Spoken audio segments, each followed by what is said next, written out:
샬롬, 한 주간의 일상을 시작하는 월요일입니다. 또 한 주간의 분주함이 시작되는 하루이지만 말씀을 더욱 가까이 하는 하루가 되고 말씀으로 한 주간을 시작하는 성도님이 되시기를 소망합니다. 말씀을 읽겠습니다. 오늘의 말씀은 새로운 삶을 사는 성도 에베소서 4장 25절에서 32절까지입니다. 그러므로 여러분은 거짓을 버리고 각각 자기 이웃과 더불어 참된 말을 하십시오. 우리는 서로 한 몸의 지체들입니다. 화를 내더라도 죄를 짓는 데까지 이르지 않도록 하십시오. 해가 지도록 노여움을 품고 있지 마십시오. 악마에게 틈을 주지 마십시오. 도둑질하는 사람은 다시는 도둑질하지 말고 수고를 하여 제 손으로 떳떳하게 벌이를 하십시오. 그리하여 오히려 궁핍한 사람들에게 나누어 줄 것이 있게 하십시오.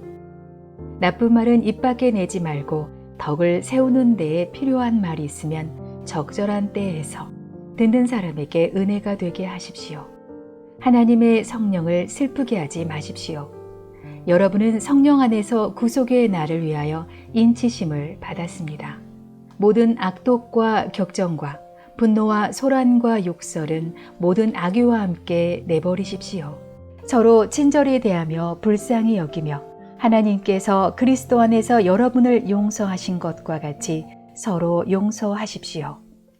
지난주 토요일 본문의 말씀을 보면 새 사람을 입으라 라고 권면하고 마무리되었습니다. 그리고 오늘의 본문이 시작됩니다. 그래서 오늘 본문은 그런즉이라는 단어로 시작됩니다. 이것은 새 사람을 입는 자들이 가져야 하는 성도의 삶에 대하여 설명하는 것입니다.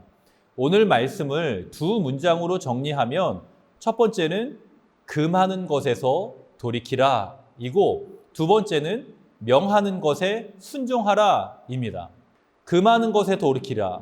거짓을 버리고 분을 내어도 죄를 짓지 말고 분을 품지 말고 마귀에게 틈을 주지 말고 도둑질하지 말고 더러운 말은 내지 말고 성령을 근심하게 하지 말고 악의를 버리라 라는 내용이죠. 명하는 것에 순종하라는 구제하고 자기 손으로 수고하여 선한 말을 하여 듣는 자에게 은혜를 끼치게 하고 친절하게 하고 용서하라 라는 말씀을 포함하고 있습니다. 정리하면 우리는 하지 말라는 것은 안 하고 하라는 것은 순종하면 되는 것입니다. 신앙생활은 단순한 것이죠. 명하는 것을 순종하고 금하는 것을 멀리하는 것. 이것이 신앙생활의 기본이 되는 것입니다. 그 중에서도 그리스도로 말미암아 새로운 삶을 사는 성도에게 나타나는 중요한 변화는 거짓에서 멀어지는 것입니다. 복음으로 말미암아 거짓을 멀리하는 삶이 필요한 것이죠. 25절의 말씀을 보면 그런즉 거짓을 버리고 라고 말씀합니다.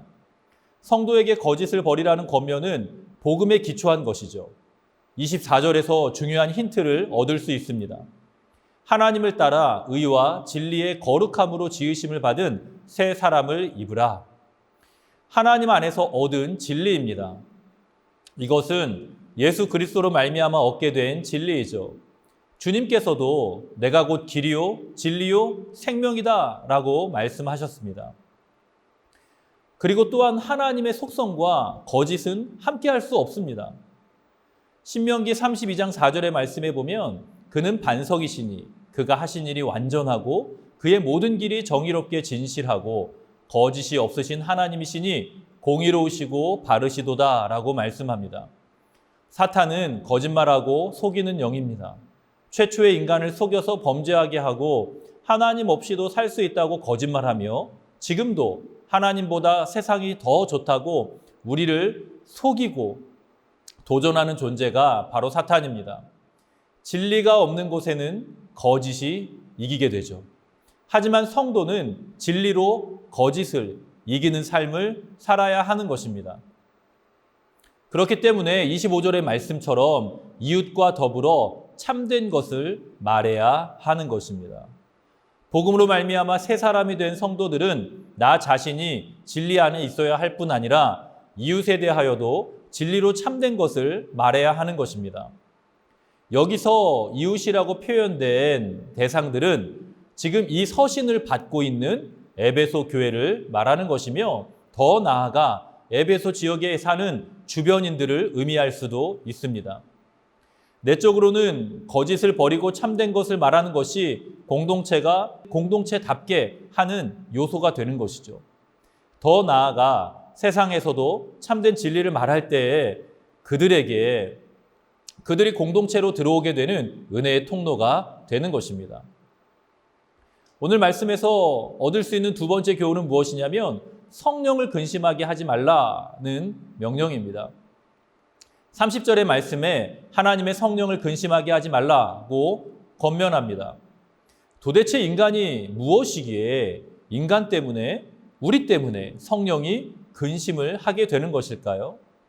성령님은 예수님께서 복음으로 승리하시고 제자들을 떠나셔야 하심을 말씀하시면서 또 다른 보혜사 성령을 보내주시겠다고 약속하신 그 성령님이십니다. 보혜사는 곁에서 돕는 자라는 의미를 가지고 있는데 예수님이 보혜사이시고 성령님이 주님께서 보내주신 또 다른 보혜사, 또 다른 곁에서 우리를 도우시는 분이신 것이죠. 우리가 성령 안에서 구원의 날까지 인치심을 받는 것입니다. 에베소서 1장 13절의 말씀에서는 약속의 성령으로 인치심을 받았다라고 말씀합니다. 조직신학에서 구원을 다루는 분과가 구원론입니다. 그런데 구원론은 다른 말로 성령론이라고 부릅니다.